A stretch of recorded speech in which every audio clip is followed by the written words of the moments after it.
This is the Apparelist podcast, designed to bring you real-life conversation about high-level topics relevant to the decorated apparel community.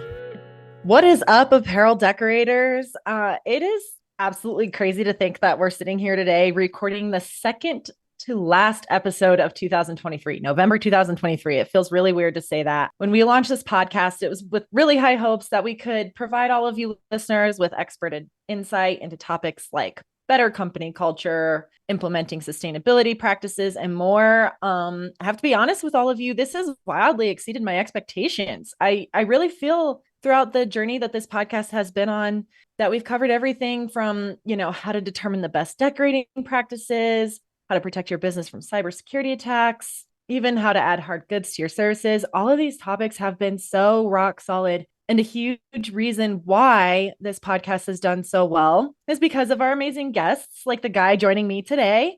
Y'all know David Clifton, Chief Marketing and Customer Experience Officer at alphabroder.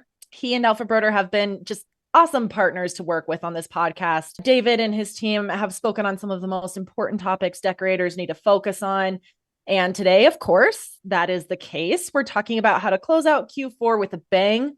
We'll talk about some basic business practices, but also how holiday orders and corporate programs and things like that all play a role in having a successful end to your year. So welcome back, David.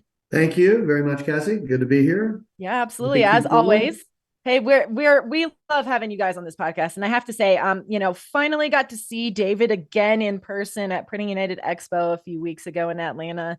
Always fun to catch up with you guys in person. Yeah, I thought Printing United was a fantastic event. We were glad to be there, and it was awesome. It was pretty incredible to see the scale of that event and all the machinery and everything else and all the equipment and all the advance and the technology that's going on. It's amazing. It's a unique event for us, and we're glad to be there and glad to be working with you guys so closely.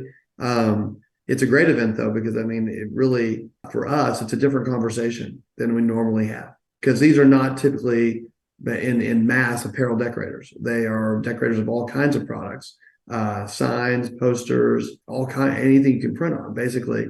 And these guys are all looking for different things to do. So how to use their equipment, how to expand their equipment. So it touches on a lot of topics we talked about earlier in the year, about hard goods and different things, and just getting those different things into your portfolio as a decorator and expanding your assortment and your reach.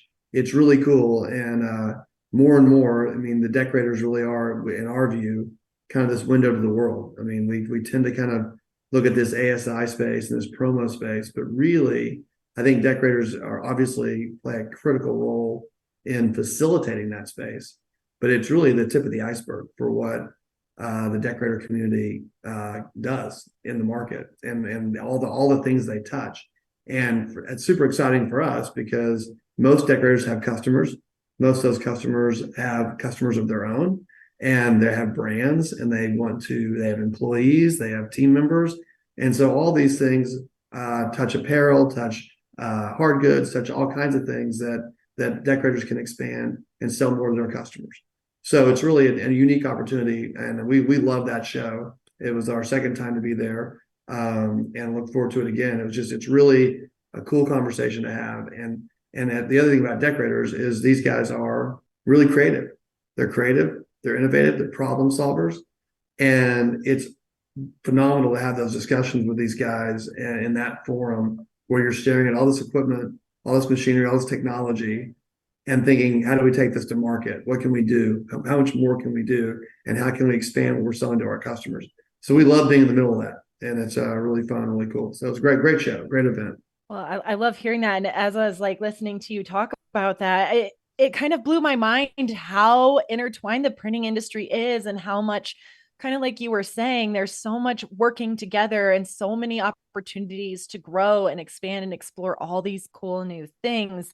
I think, one of my friends, Carlo Oviedo of Culture Studio, he said something really interesting and profound. I know Carlo well. Yeah. I've There been on you one go. of their, I've been on their podcast too. They have a great podcast. They do have a great podcast, don't they? And I'm glad you were able to join it because it is a really good one. Yeah, it's cool. Yeah. Yeah, he said something really profound to me. He said when he thinks of, Printing United Expo, but trade shows in general, he said something, there are so many ways to win.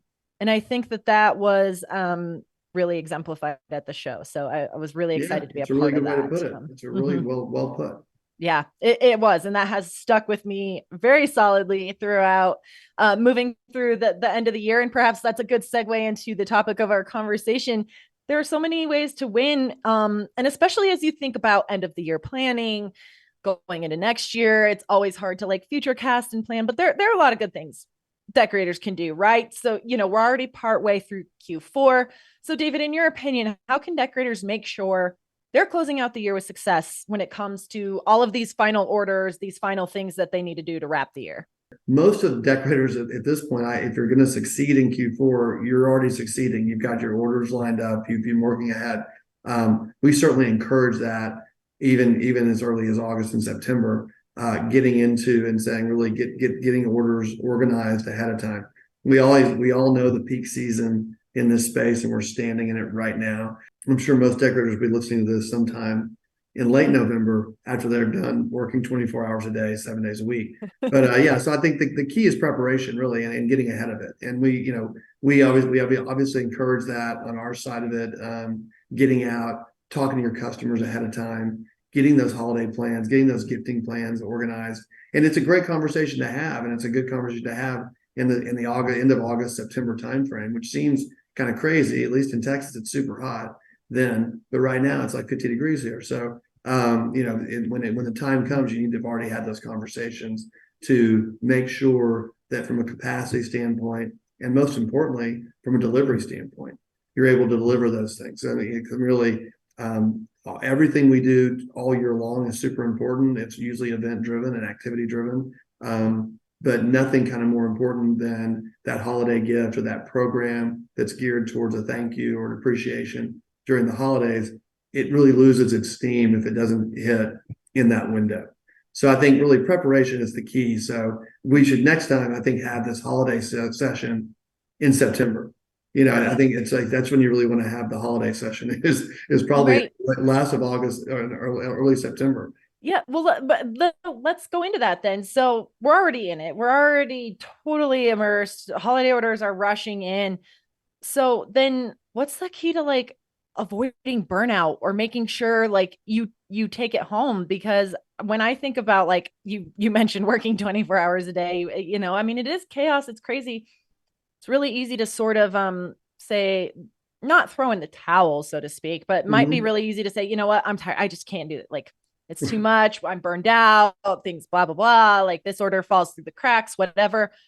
How do you, mid-season avoid that sort of challenge? Well, I think, it's hard for one. I mean, there are peaks and during these peaks, we do put a kind of unnatural capacity or unnatural requirements on capacity that is somewhat finite in these peaks. So you do stretch it. You end up going to more hours, more shifts, more. You may run 1, 2, 3 shifts a day. May run to a 24/7. So I would say that it goes back to preparation. I think in our experience, working with our customers and watching them kind of navigate this, it does have to do with expanding your kind of human capacity during these times and being ready for that. I also think on the other side of that is acknowledging the teams and kind of the soft side of acknowledging them and bringing in lunch and bringing in dinner and bringing in things and making it more,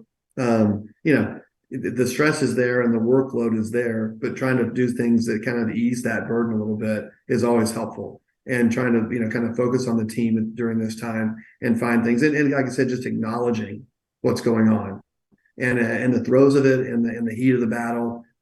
It can get a little tight and things get, emotions run high. And so I think it's important to take a step back and recognize the team is working really hard. And I also think for that team, managing the workload and managing the orders you're bringing in and keeping it in a, somewhat realistic kind of framework is helpful too. But, burnout, again, I think the way you do that is you kind of we've heard a lot of innovative ideas around shift frameworks, different people come in, Yeah.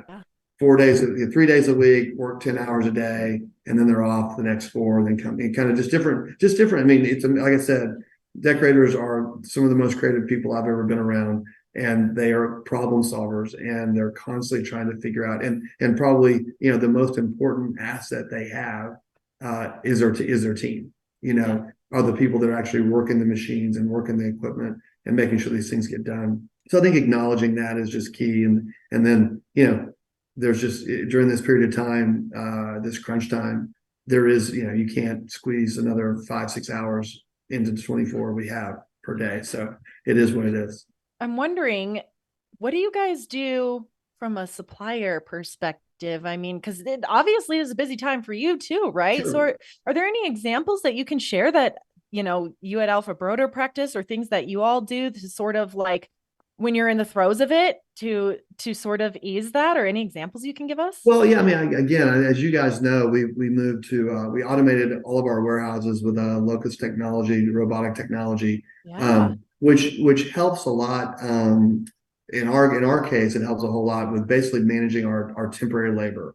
Historically, during these peak periods of time, you've got to ramp up your temp labor, and that creates its own brand of challenges, just because you're bringing this group in. So now we can literally go get more robots and bring in more robots, and that creates capacity on the floor from a picking standpoint. On the hard goods side of the business, where there's a production element involved, that again, it's kind of the same thing I was just talking about before. It's really understanding your shift dynamics and your volume dynamics, and kind of just mapping that out ahead of time and getting ahead of it, and making sure that you're planning for kind of the workload. And that sounds obvious, but it again, it's challenging to do. And as much as you try to forecast it, it can be hard. So I think for us, it's on the production side of it with hard goods, it is a lot more challenging. We certainly feel that we appreciate the pain and the challenge there. So with that, it really is just sort of blocking and tackling, shift management, capacity management, and again, acknowledging those teams and treating them really well, and being really kind and being very supportive to those guys as they are knocking this stuff out, and thanking them for it. I mean, it sounds simple, but at the end of the day, you really can't add another 4 or 5 hours to the day, and it is what it is. You've only got so much time and so much window.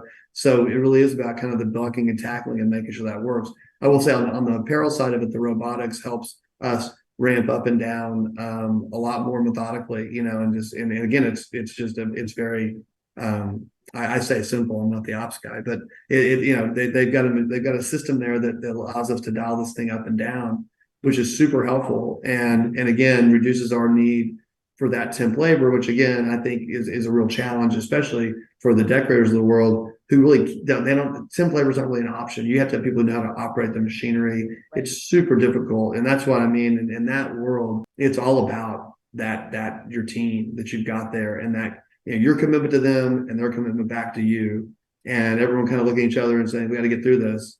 And you run the gauntlet and make it happen. So yeah, I mean, we just try to be especially nice during these times. We're nice all the time. We love the team all the time. We're nice to the team all the time.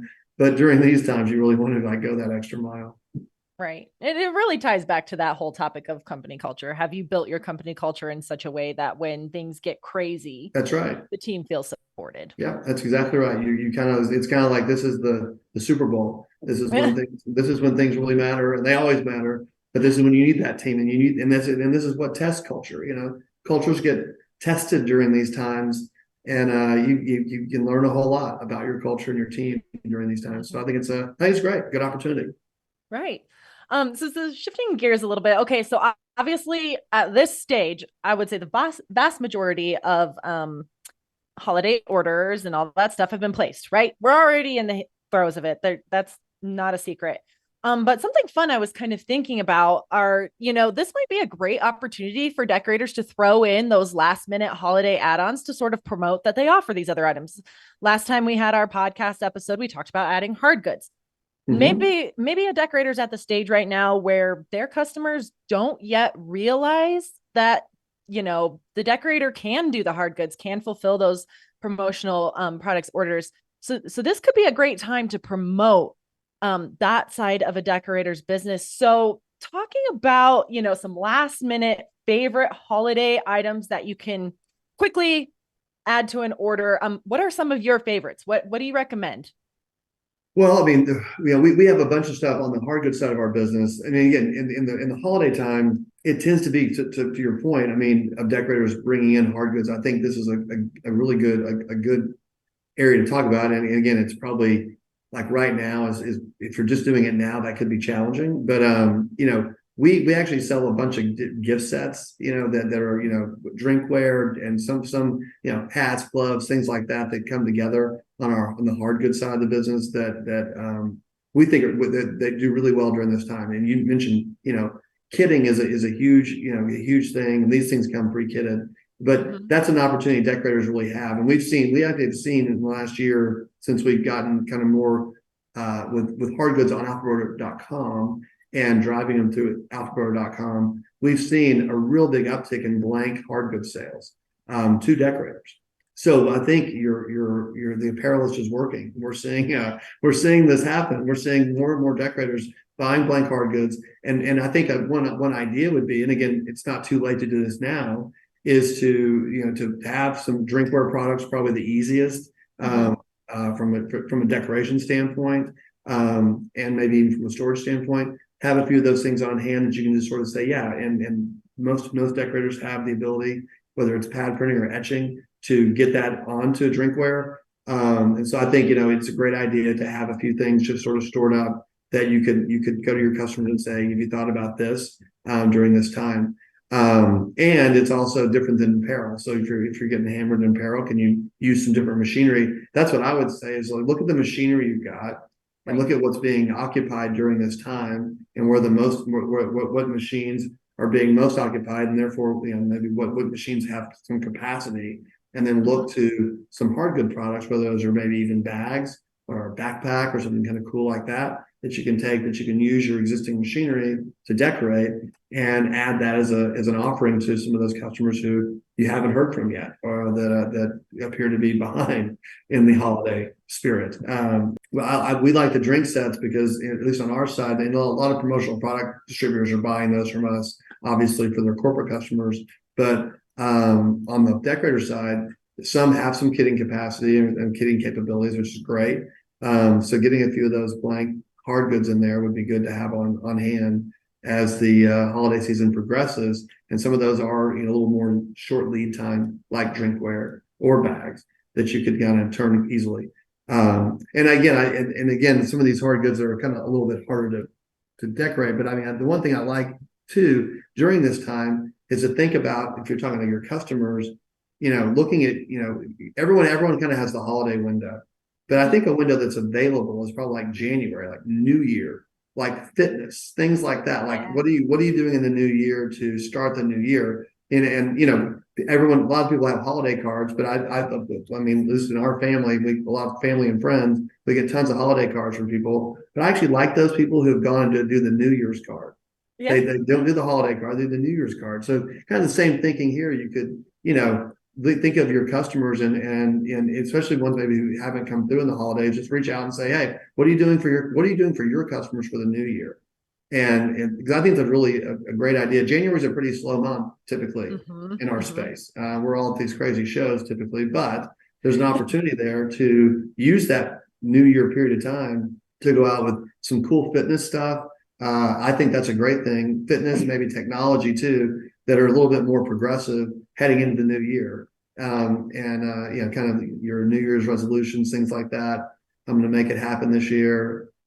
Get your yoga mat, and you're all ready to go. But yeah, so I think that'd be another angle on kind of holiday, and also another way to not add more to your Q4 if you have to get it all into Q4. But why not start Q1 off, pretty strong, and take that kind of, typically we're in a pretty slow month, January, in our space.